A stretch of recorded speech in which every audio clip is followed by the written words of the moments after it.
Olá! Quando falamos em futuro do Brasil, logo nos vem à mente as crianças. A mudança que desejamos para o nosso país depende do investimento na primeira infância, uma das fases mais importantes para o desenvolvimento do ser humano. 1.100.000 crianças de 0 a 6 anos vivem na maior cidade do Brasil. De um lado, crianças que têm garantido seus direitos integrais. De outro, crianças quase invisíveis, não amparadas por políticas públicas e com direitos básicos violados todos os dias. Basta olhar a paisagem para se deparar com a desigualdade na maior metrópole da América do Sul. Periferia e bairros nobres dão o tom do abismo social brasileiro. Essas diferenças se tornam ainda mais evidentes quando se compara a dados relacionados à infância na cidade de São Paulo. As crianças que nascem aqui, nesse cenário, são muito diferentes das que nascem nas regiões mais centrais da cidade.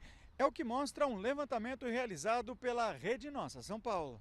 O mapa da desigualdade da primeira infância traçou o perfil dos 96 distritos paulistanos. Uma criança que nasce em Pinheiros tem 17 vezes menos chances de morrer antes de completar 6 anos do que uma criança que nasce no Pari. A cada 100 mães que dão à luz no Itaim Bibi, 5 não fizeram o pré-natal adequado. No Jardim Helena, esse número é 8 vezes maior, 40 a cada 100. No Morumbi, uma mãe demora 2 dias para agendar uma consulta com um pediatra. Na Brasilândia, a espera é de 41 dias. 6,5% das crianças nascidas no Jaguaré estavam abaixo do peso ideal em 2016. No Limão, o número mais que dobra, 13,4%. Na Vila Andrade, o tempo de espera para uma vaga na creche supera 1 ano, são 441 dias. Em Guaianazes, o tempo é de 25 dias. Esse é um dos poucos indicadores em que o melhor resultado está em um distrito da periferia da cidade. Ao todo, 26 distritos concentram os piores indicadores da pesquisa. Todos estão afastados do centro. Para falar sobre como as desigualdades sociais influenciam o desenvolvimento das crianças na primeira infância, nós recebemos Américo Sampaio, gestor de projetos da Rede Nossa São Paulo, e Fernanda Vidigal, ela é coordenadora de programas da Fundação Bernard Van Leer no Brasil. Você também pode participar da nossa conversa com as suas perguntas e comentários pelas redes sociais, usando a hashtag Panorama TV Cultura. Obrigada pela presença hoje aqui com a gente. Obrigada a você. Bom, esses números, as desigualdades são imensas e esses números que nós vimos aí mostram isso claramente. Agora, quais os resultados, as consequências disso na prática? É possível dar exemplos?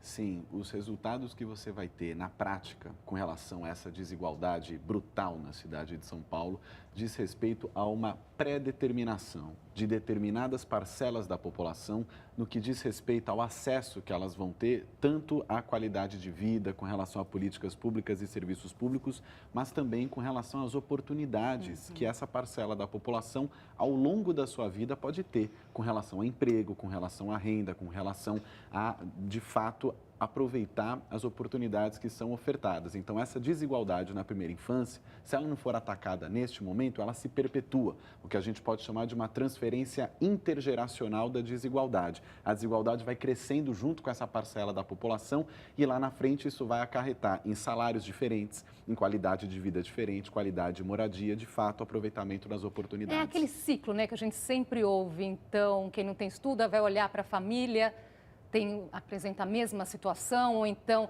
da menina que engravidou cedo, você vai perguntar, a mãe também aconteceu a mesma coisa, né, Fernanda? Sim, eu acho que você tem também, existem muitos estudos na área da neurociência que mostram que as plataformas do nosso cérebro se formam principalmente nos primeiros 6 anos de vida. Então, se ela não desenvolveu o necessário nessa fase, depois, o esforço que você tem que fazer para recuperar é cada vez maior. Quanto mais velho a gente fica, mais difícil é a gente recuperar o que a gente não desenvolveu nesse período. Então, você tem estudos de economista, que é o Heckman, que mostra o impacto disso no salário dessa pessoa, na trajetória de vida lá na frente. Você tem, essa criança tem estudos de school readiness nos Estados Unidos, que vão mostrar que essa criança está muito menos preparada para conseguir entrar na escola e se desempenhar bem e positivamente do que uma outra que teve todas as oportunidades que ela precisava. Então, isso afeta a saúde, afeta o desenvolvimento cognitivo, é uma questão de inequidade mesmo. A Rede Nossa São Paulo acompanha aí essas questões, o que acontece na nossa cidade há muito tempo. O que mais te chamou a atenção nesse estudo específico? O que chama muito a atenção nesse estudo é a evidência mais concreta de como a cidade de São Paulo cuida muito mal das suas crianças. A primeira infância é um período da vida onde, basicamente, as políticas públicas precisam apontar para o cuidado com essa parcela da população. É saúde, é acolhimento, é conseguir promover espaços de lazer, espaços de qualidade nessas relações entre as crianças e das crianças com o adulto e com a cidade. Quando você tem 26 distritos que o mapa aponta, que são os distritos mais precários, e nós observamos que praticamente metade das crianças de 0 a 6 anos da cidade de São Paulo estão nesses distritos, isto é, 5 a cada 10 crianças da cidade de São Paulo estão nas regiões mais precárias da cidade.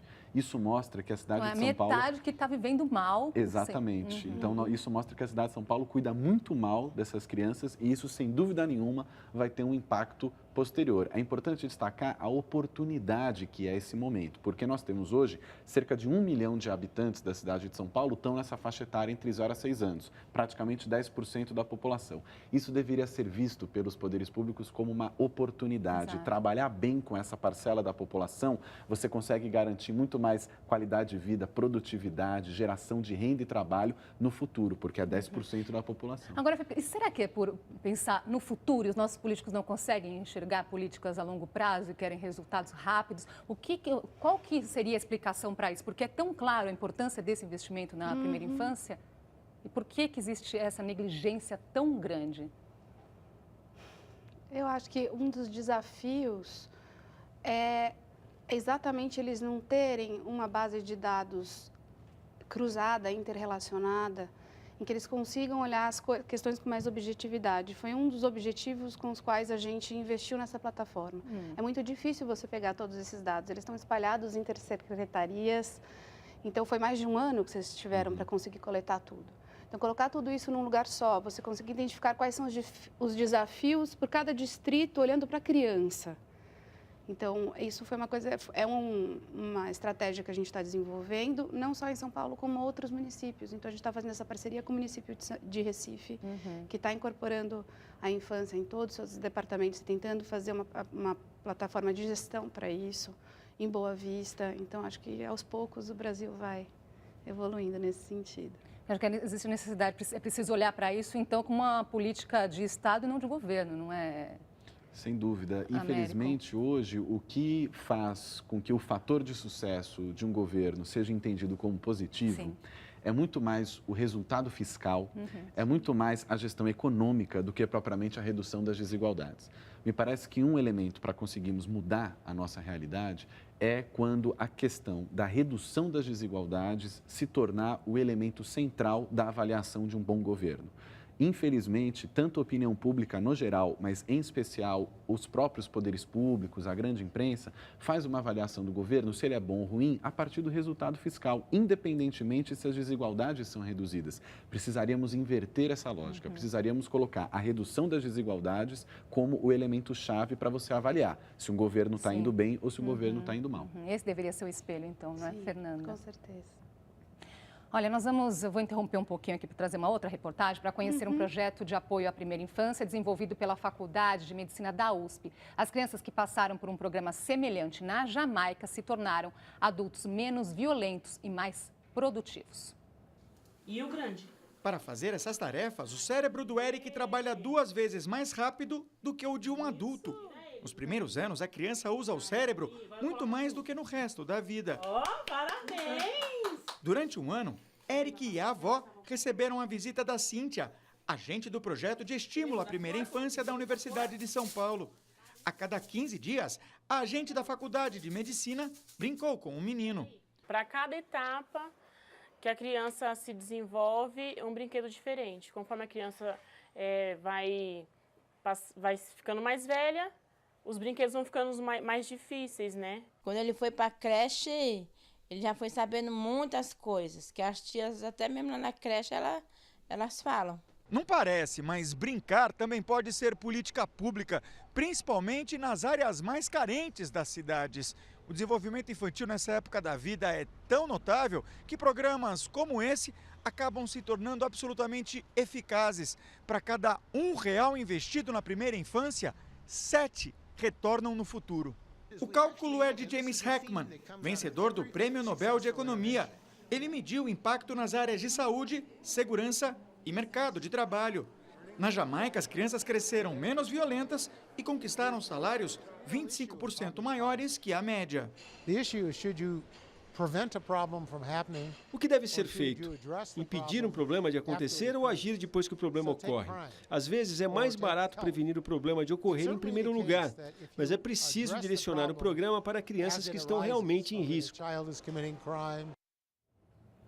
Pois é, eu gostaria que vocês comentassem também o que o Ricardo chamou a atenção aí na reportagem, que é preciso entender que brincar também é uma política pública. Sim. A criança aprende através do brincar, né?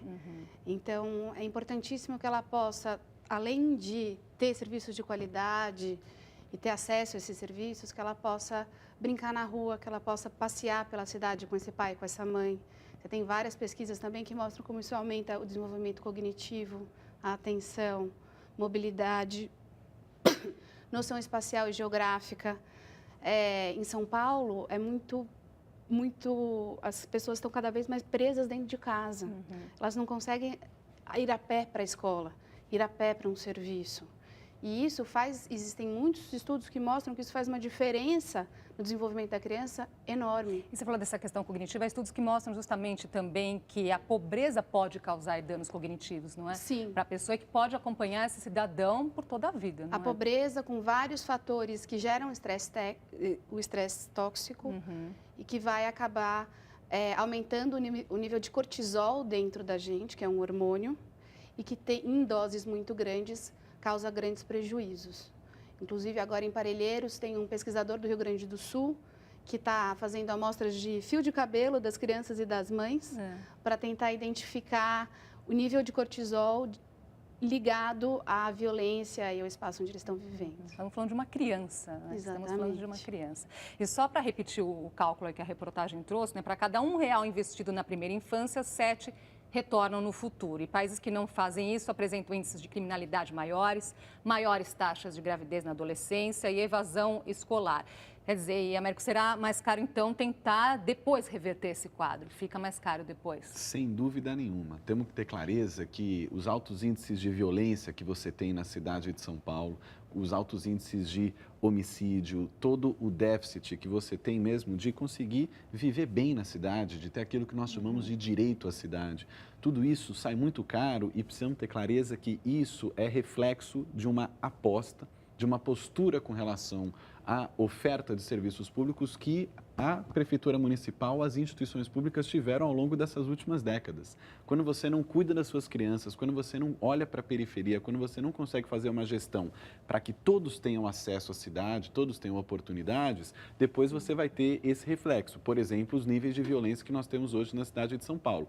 Para acabar com isso, você precisa de políticas públicas na raiz do problema, que é a redução das desigualdades. E antes de passar para você, Fernando, eu vou trazer aqui um comentário do nosso Twitter, que é exatamente nesse sentido do Vitor Puzito. Ele diz: é necessário que o governo tenha maior participação na periferia. Faltam serviços públicos e quando os tem, são de péssima qualidade. Sim. E, além disso, o acesso a esses serviços. Eu fui visitar uma comunidade em Recife outro dia com uma mãe. Fui fazer o trajeto junto com ela, da casa dela até o posto de saúde. Meia hora, sem iluminação, sem calçada, sem uma sombra, sem um banco, ela com 2 filhos pequenos e um bebê no colo.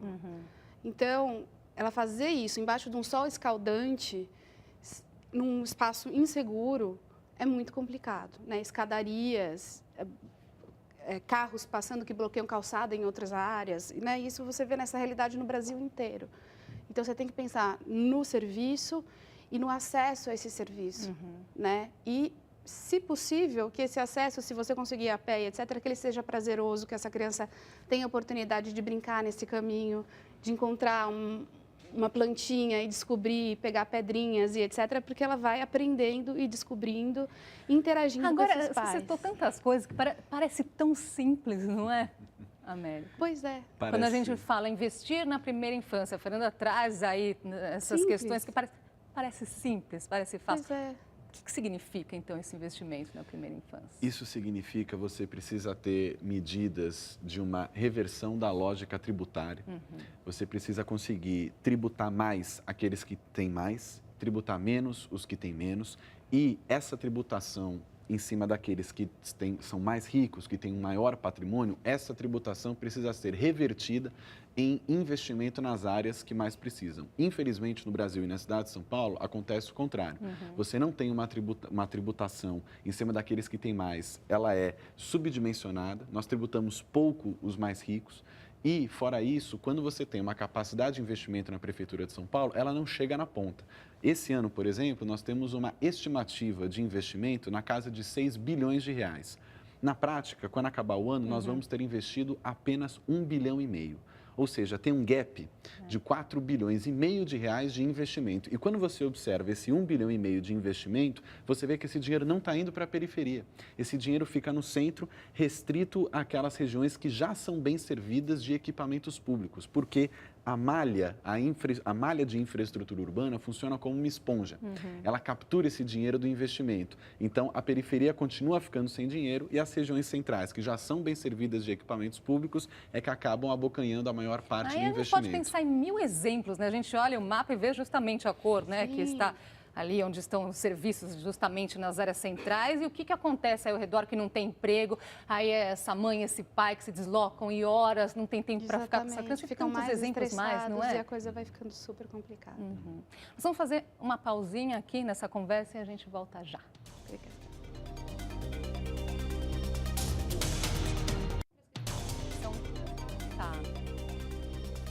Já estamos de volta com o Panorama. Hoje falamos sobre as desigualdades sociais na primeira infância. Com a gente, Américo Sampaio, gestor de projetos da Rede Nossa São Paulo, e Fernanda Vidigal, ela é coordenadora de programas da Fundação Bernard Van Leer no Brasil. No primeiro bloco, nós apresentamos aí esse mapa com tantos números, tantas informações. Agora, a partir disso, esse levantamento riquíssimo, o que pode ser feito a partir desse trabalho? Bom, o mapa tem um papel muito importante, que é de deflagrar a desigualdade na cidade de São Paulo, porque, infelizmente, nós temos todos, na maioria das metrópoles brasileiras, em especial em São Paulo, um alto nível de desconhecimento da realidade da nossa cidade. A cidade de São Paulo é uma cidade com 12 milhões de habitantes, com 1.500 quilômetros quadrados, e é uma cidade que você pode passar uma vida inteira sem conhecer a cidade inteira, né? Então, isso faz com que você tenha uma percepção um pouco falha da ideia de como funciona a cidade com relação a políticas públicas, em especial a primeira infância. Então, o mapa tem um papel importante que traz à tona um debate sobre a situação, uma fotografia da primeira infância na cidade de São Paulo e, frente a isso, esse mapa também traz à tona todo um debate sobre como devemos cuidar das nossas crianças, quais são as regiões mais críticas, como que elas estão sendo afetadas ou beneficiadas pelas políticas públicas. E outra coisa que é importante do mapa também, que infelizmente a gestão pública brasileira não está habituada a trabalhar com base em dados. Acaba ficando muito relacionada a políticas que respondem àquilo que a opinião pública, de maneira senso comum, entende como sendo importante. Então, os dados, eles devem orientar a destinação de políticas, serviços e orçamento público. Então, o mapa também contribui para a gestão pública nesse sentido, no sentido de apontar o que deve ser feito, onde e por quê. Então, esses dados nós esperamos que sejam usados pelos poderes públicos. Agora, para falar nesse o que pode ser feito, algum exemplo do que está sendo feito já esteja funcionando, Fernanda? É preciso buscar exemplos de fora, de outros países, ou tem algum exemplo aqui no nosso país mesmo e que esteja funcionando nesse sentido? Esse exemplo que vocês colocaram da Faculdade de Medicina, ele é inspirado no Reach Up Model da Jamaica. Existem iniciativas com comprovado resultado, que é esse mesmo, que ganhou prêmios em Moçambique, no Peru você tem o Cunamás, e aqui no Brasil a gente tem uma série de programas, o PIN, Criança Feliz, no Nordeste você tem a Mãe Coruja, o PIA, uma série de programas, que é basicamente isso. É você ir visitar essa família, das ferramentas para que esses pais consigam promover um desenvolvimento adequado dessas crianças, porque esses pais com certeza querem o melhor para os seus filhos, mas nem sempre a gente sabe como fazer isso. Então ele acompanha, vai ajudando, vai orientando, e quando ele identifica problemas de outras áreas que não são a dele, porque às vezes ele é um agente da saúde, às vezes ele é um do desenvolvimento social, como no Criança Feliz, ele tem que voltar para o supervisor, que está relacionado com um comitê gestor intersetorial que vai encaminhar esses outros problemas para as outras áreas. Então, você acaba até fazendo uma busca ativa dos problemas. Agora sim, pelo que esses exemplos aí, a gente entende que existe uma relação aí muito próxima entre também escola e família, não é? Sim. Américo, isso é importante. Dúvida. A gente tinha aquela ideia de que justamente na primeira infância, então a responsabilidade era mais dos pais com os pequenos.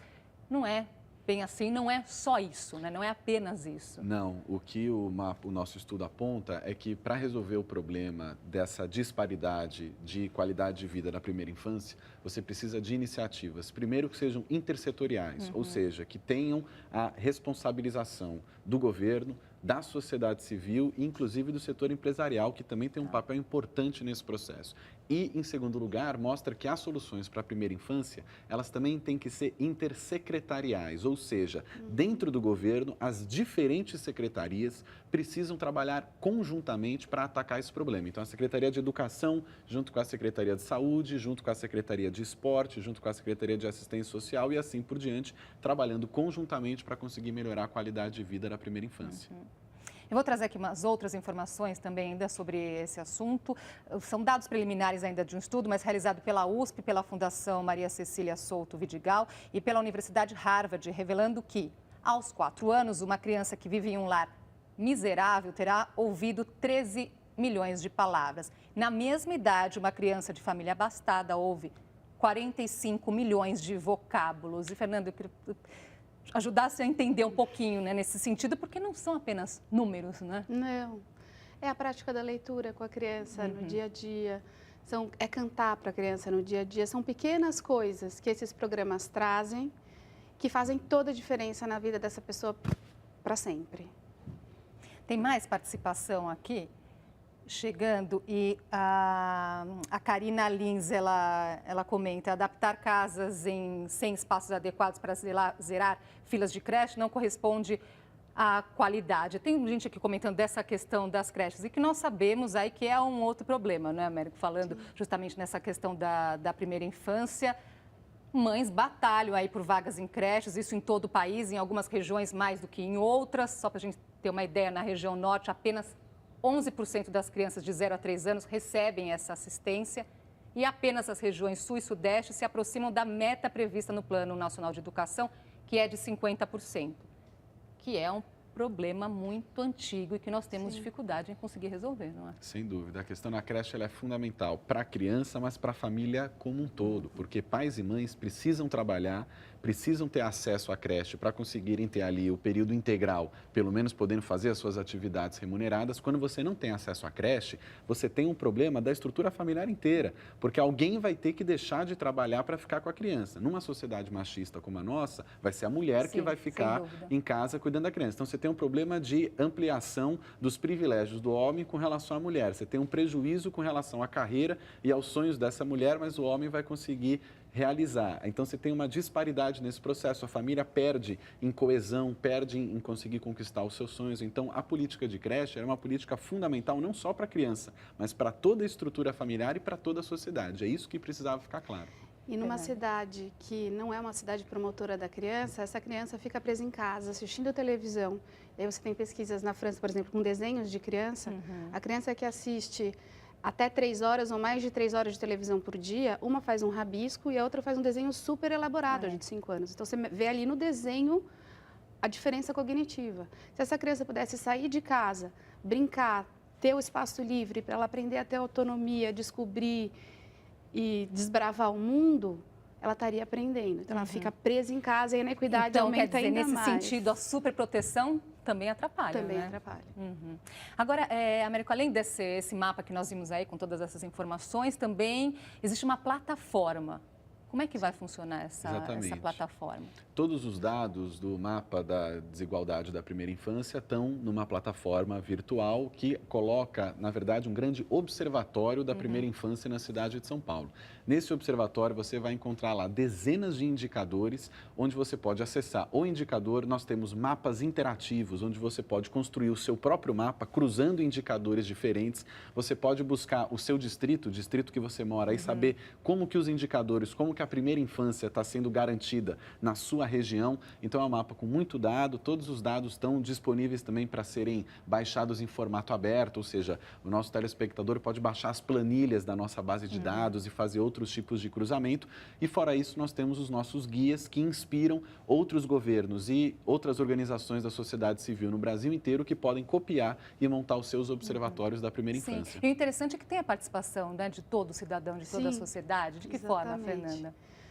O cidadão comum pode, primeiro, o cidadão não, mas uma organização da sociedade civil, eu tive uma que me ligou outro dia porque quer trazer o observatório para a cidade dele, como é que ele faz, e aí ele começa a monitorar, ele pode cobrar, né? Na medida em que você deixa tudo transparente, fica muito mais fácil da população e da sociedade civil cobrar e garantir que as coisas que são importantes para a cidade sejam garantidas. Se não passarmos a ter isso como prioridade, o que nós vamos perder, Fernanda?